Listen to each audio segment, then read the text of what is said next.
Hello children, today I am going to read to you a storybook, Robinson Crusoe. Read with me.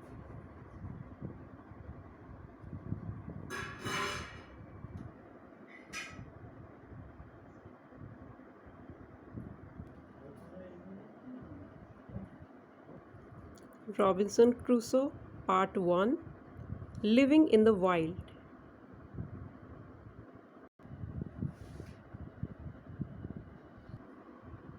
Chapter 1, Seeing the World. In the 1650s, the people of the city of York often noticed a young man in the port. He would spend hours there, gazing at the merchant ships.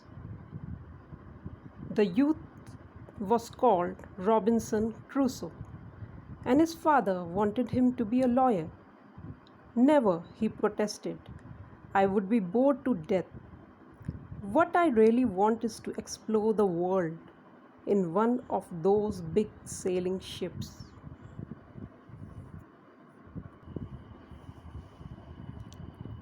And one day, Robinson disappeared.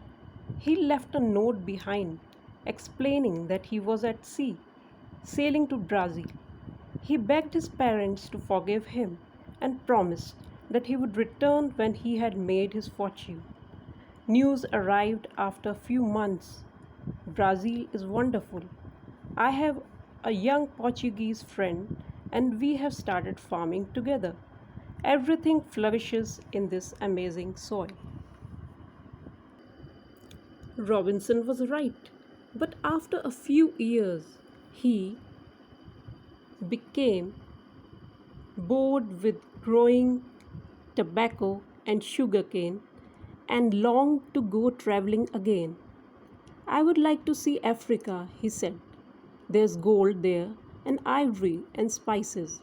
We could make a lot of money and then we could buy more land. Leaving his friend to run the farm, he embarked on the first ship that he could find. But off the coast of Brazil, a great storm sprang up and the ship began to list badly.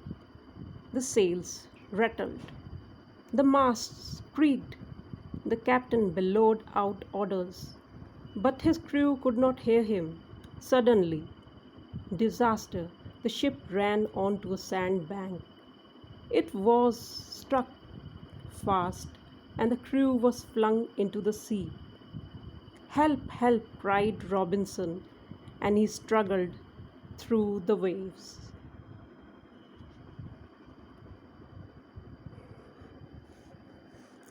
He continued to struggle for a while, but the sea was too strong. Exhausted and out of breath, he let himself float away. Just as he was losing consciousness, the wind dropped suddenly and the storm was over. A final wave lifted him up like a stray leaf and tossed him miraculously onto a beach. When he recovered consciousness, Robinson looked up and saw the blue sky again.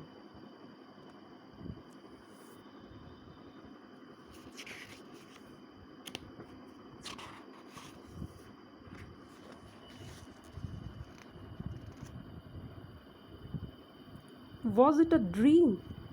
Was the storm nothing but a terrible nightmare? Sadly, no. Close by, the wrecked ship was sinking slowly into the sea. The ship was full of things that would be very useful if, as he feared, he was on a deserted island. So, taking his courage in both hands, he plunged back into the sea to rescue everything that he could find. Axes, muskets, cartridges, dried meat, biscuits, and even a big barrel of fresh water. which floated well once it was half empty. He was right to hurry. Soon the beautiful sailing ship disappeared into the sea.